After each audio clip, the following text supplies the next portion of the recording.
Welcome to today's deep dive. John, have you ever spent hours passively listening to English podcasts or watching shows only to find that your mouth still freezes completely when it is your turn to speak? Yes, our brains act like a sponge that soaks up language. But we forget that real fluency only happens when we actually squeeze the sponge and let the words drip out. And that transition from just soaking up language to actually squeezing the sponge is the entire mission of our deep dive today. Right, because we are using a story-based English learning approach today as part of the Skillify English series. Exactly. We really want to explore the difference between a passive learner who only consumes and a fluent learner who, actively produces the language. But before we get into the details, we really want to make a promise to you. This is a safe, cozy space to learn real daily life conversation. Oh, absolutely. Learning a language can feel so scary. Yeah, the fear of making mistakes is huge. But you are completely safe here. We designed this to be super clear and comfortable, especially for beginner to intermediate learners. So if you do not understand every single word we say, please do not panic. Yeah, just let the English wash over you. Think of our voices like calm background music. You really do not need to catch every word. Just let your brain absorb the natural patterns. And remember our golden rule for this deep dive? Dictionary fights are permanently banned. Banned. Yeah. Yes, we are not here to stress about perfect grammar. We just want to help you communicate. So to figure out why our mouths freeze up when we try to speak, we first need to look at how our brains process language. Right, compared to our physical muscles, right? Exactly. Let's start with a thought experiment. Imagine you want to get incredibly strong. Okay, I am picturing myself getting very into fitness. Right. You go to the store and you buy 10 best-selling books on how to do perfect push-ups. Oh, wow, 10 books. And you read them every single night. Hmm? You study all the diagrams. Yeah. But you do not stop there. I assume I watched some videos too. Oh, yeah. You watch 3 hours of YouTube tutorials every day. You study the exact angle of the arms, the breathing techniques, everything. So, intellectually, I am basically a push-up professor at this point. Yes. You even listen to podcasts by professional athletes. You know the deep science of muscle growth. I know everything on paper for sure. But think about this. What happens on day 30 after a full month of just reading and listening? If I ask you to get on the floor and do one real push-up... Oh, I would collapse immediately. Right. Yeah, if I had to actually push my own body weight up, my arms would just shake like jelly. Exactly. I would probably make some really embarrassing noises, honestly. All those books would not save me. Because your actual physical muscles have never practiced the movement. Oh, wow. Yeah. And this is the exact trap that millions of language learners fall into. We call it a listening plateau. A listening plateau. Yeah, I mean, I have definitely experienced that. Oh, I think we all have. I remember being in a cafe in a foreign country once. I had studied the language for months. You were ready. I thought I was. I knew the vocabulary for ordering coffee, thanking the barista. I had the whole menu memorized. But let me guess, what happened when you actually stepped up to the counter? The barista looked at me, asked what I wanted, and my throat just completely tightened up. Your brain froze. My brain knew the words, but my mouth simply would not open. I had her pointing at a croissant and nodding like a fool. Oh, that is so frustrating. You feel so smart when you listen, but so clumsy when you try to speak. Exactly. But that cafe story perfectly illustrates the plateau. You have this massive library of words in your head. Right. You can watch movies and understand 90% of what you hear. But when you are asked a simple question in public, you can only produce 10%. The brain panics. Which brings us right back to the sponge analogy. Yes. When you are listening to this deep dive right now, your brain is in input mode. It is like a dry sponge soaking up water. And input mode is wonderful. You need to collect the water so you have something to say. But speaking is output mode. It is entirely different. Yeah, speaking is a neurological and muscular action. Your mouth, your tongue, your lips, they literally need physical training. If you never physically squeeze the sponge, the water just sits there forever. So we have to train the muscle. But how do we do that without panicking? Right, because standing in front of a native speaker for an hour feels like lifting heavy weights on your first day at the gym. It leads straight back to that panic I felt in the cafe. That is why we use something called the drip strategy. The drip strategy, okay. It is the exact opposite of trying to speak perfectly for an hour. Instead, you take that massive ocean of English inside your head. And you let it drip out. Yes. Uh, You let it drip out in comically small 5-minute daily active exercises. just 5 minutes. That sounds incredibly manageable. It really is. You do not need a conversation partner, and you do not even need to leave your house. Oh, I love that. So what is the first tool? Tool number 1 is play, pause, repeat shadowing. Now, I know a lot of people try shadowing, but they usually get it wrong. Oh, totally wrong. Yeah, they try to shadow a native speaker talking at maximum speed, Yeah. like a 10-minute news broadcast, Then they get completely flustered by minute 2, and then they quit. because it's like trying to run a marathon on your first day. Exactly. The drip way is all about micro reps. A micro rep is just a short 30-second audio clip. So you listen to a single natural phrase, pause the audio, and mimic it. Yes, pause and mimic. But let me push back on that word mimic for a second. Doesn't that just mean repeating the words like a robot? Not at all. That is such a common misunderstanding. Okay, then what are we doing? You are not copying the text like a machine. You are copying the music of the sentence. The music. Yes, every language has its own unique music. You need to copy the rhythm, the pauses, the emotion, and even the breath. Oh, I see. Let's demonstrate this for you right now so you can hear what copying the music actually sounds like. Perfect. I am going to say a simple sentence. Pay attention to my tone, where I pause, and where I breathe. I am ready to shadow you. Actually, to be honest, I'm a bit tired today. Actually, to be honest, I'm a bit tired today. Notice what he just did. He copied the small, heavy breath I took right after the word, actually. Yeah, and I put a little extra downward energy on the word tired. Exactly. I could literally feel that in my jaw. When you stop worrying about spelling and focus on the breath, it really is a physical workout. It forces your tongue and lips to move in totally unfamiliar ways. Okay, so shadowing trains the physical mouth muscles. But what about the brain? Ah, yes. The next hurdle. How do we stop the translation delay? Oh, the translation trap. That is the worst. It really is. You hear a question in English, you translate it into your native language, Mhm. formulate your answer, and then try to translate it back to English. And it causes these long, painful, awkward pauses in conversation. And it drains so much mental energy. It is exhausting. To understand why it is so tiring, we just look at the neuroscience. Right, When you translate, your brain is taking a massive detour. like with a simple word, like apple. Yes. Think of the word apple.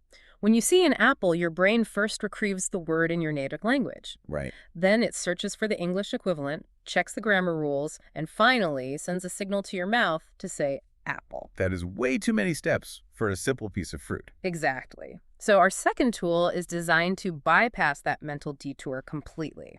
And this is called the walk documentary, right? Yes, the walk documentary. It sounds like active self-talk, like you become the narrator of your own ordinary life. Tell us how you might use this in a normal, everyday setting. Okay, imagine you are making a cup of tea in the morning. You are completely alone in your house. The best time to practice. Yeah, so as you walk around the kitchen, you speak out loud in simple present tense sentences. Like what? You say, I am walking to the kitchen. I am grabbing my favorite blue mug. Now, I'm boiling the water. The beauty of this is its simplicity. When you describe physical actions in real time, you force your brain to connect English words directly to physical objects. So when my hand touches the mug, and I say blee mug out loud, my brain links the English words straight to the physical feeling. Yes, you skip your native language entirely. You build a direct neural pathway. Literally training your brain to think in English. Precisely. But let me ask a very practical question here. What if I freeze because I realize I do not know the English word for spatula? Oh, that happens all the time. Do I stop and pull out my phone to check the dictionary? Absolutely not. Remember our golden rule, no dictionary fights? Right. The magic of this zero-pressure environment is that nobody is watching you. If you forget a word, you just describe the object using simple words you already know. So instead of freezing up and looking for spatula, I would just say, I am using the flat plastic thing to turn the egg. Yes, the flat plastic thing is perfect communication. Or if I forget the word for refrigerator, I could call it the cold box. Exactly. Or if you forget the word for rain, you call it sky water. Sky water. That sounds silly, but it really keeps the flow going without any judgment. That is the whole point. You teach your brain how to survive a missing word without panicking. So when you are in a real conversation, you won't freeze like I did in that cafe. Exactly. You will just naturally describe around the missing word. Okay, so shadowing trains the jaw. The walk documentary stops internal translation. Yep. But neither of these involves actually communicating an idea to someone. How do we cross that final bridge? That brings us to our third and final tool in the drip strategy, the 30-second voicemail. Ooh, this one makes me a little nervous. How does it work? Once a day, you open the voice recorder app on your phone. You imagine you are sending a quick note to a close friend, Okay. and you talk about any silly topic for exactly 30 seconds. Like what I ate for lunch? Yeah. Or a funny dog I saw? Yes, or even just complaining about the weather, just 30 seconds. That sounds easy enough, but there have to be rules for this, right? There are 3 non-negotiable rules. Rule number 1, do not stop speaking to correct your grammar. Wait, hold on. If I accidentally say he go to the store instead of he goes to the store, I just ignore it. You must ignore it and keep talking. I have to challenge this rule. Am I not just reinforcing my own mistakes? Won't my brain just learn bad English? That is a very logical question, but here is why we do not fix it. Right now, you are training your fluency system, not your accuracy system. Oh, I see. Think of it like learning to ride a bicycle. If you stop pedaling every single time you wobble, you will never learn how to balance. You have to keep pedaling through the wobbles to find your momentum. Exactly. Fluency is about neurological comfort and flow. Grammar correction comes much later. That makes total sense. Okay, rule number 1 is do not stop to correct grammar. What is rule 2?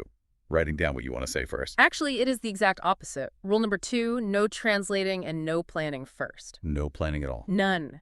You must embrace speaking messy. You do not write a script. You just press record and let the words tumble out. Embrace the mess. Yeah. That takes courage. And what is rule number 3? Rule number 3 is focus entirely on flow. The only goal is to keep the sound coming out of your mouth for 30 solid seconds. So even if I just say, I am looking out the window and I see a tree, that counts. That counts as a successful repetition. Okay, let's say I follow all the rules. I record my messy, imperfect voicemail. What do we do afterward? Do we listen to it and critique ourselves? Absolutely not. You do not listen to judge yourself. What do I do with it? You just save it in a folder on your phone and forget about it. Why even record it then? Because that folder becomes a time capsule. This is the 30-day payoff. Oh, I like the sound of that. After 30 days of leaving these little notes, you go back and listen to day 1. And then you listen to day 30. Wow. I bet the difference is incredible. It is genuinely shocking. By day 30, you will hear how much smoother and faster your voice sounds. Hearing proof of your own growth has to be the greatest motivation in the world. It really is. I can see how these 3 tools, shadowing, the walk documentary, and the 30-second voicemail, just take all the pressure off. You are safely squeezing the sponge in the privacy of your own home. Without a single person judging you. Now, before we wrap up this deep dive, we need to slow down for our word tour segment. Oh yes, this is the perfect time to review the key vocabulary. We encourage you to relax, take a deep breath, and even repeat these words out loud with us. Make them part of your active vocabulary. Let's start with a word that defines the old way of learning. The word is passive. Passive. This means sitting back and only soaking things in without taking any physical action. Like just listening to an English show without speaking. Right. You are letting the information happen to you instead of actively engaging. We want to move from passive to active. And our next word is the tool to get active.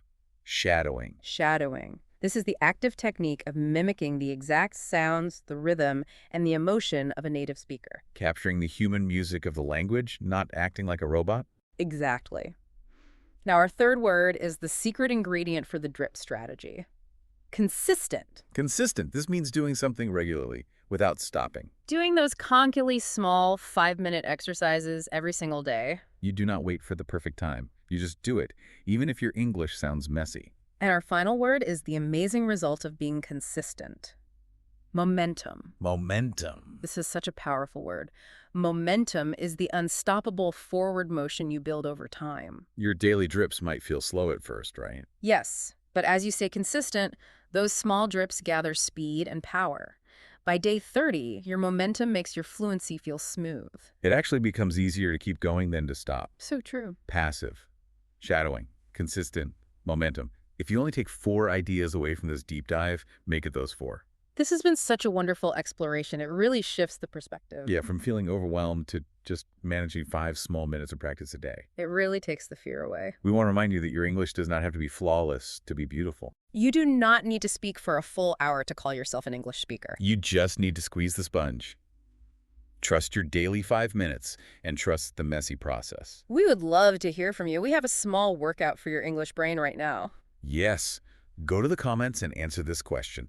How many hours a week do you listen to English compared to how many minutes you actually speak it? And tell us, which drip tool will you try first today? Will it be shadowing, the walk documentary, or the 30-second voicemail? Let us know. And do not forget to grab the free PDF guide. Yes, it has the full transcript of this deep dive and extra exercises to help you practice. It is linked right there in the description. Getting those resources is a great way to maintain your new momentum. To wrap up our time together, we want to leave you with a final thought to ponder as you go about the rest of your day. We talked a lot about trusting the messy process and overcoming that fear of opening your mouth. Yes, we did. So if speaking messy for just 30 seconds a day is the true secret to unlocking your fluency, What simple, everyday, physical action will you describe out loud to yourself the moment this deep dive ends?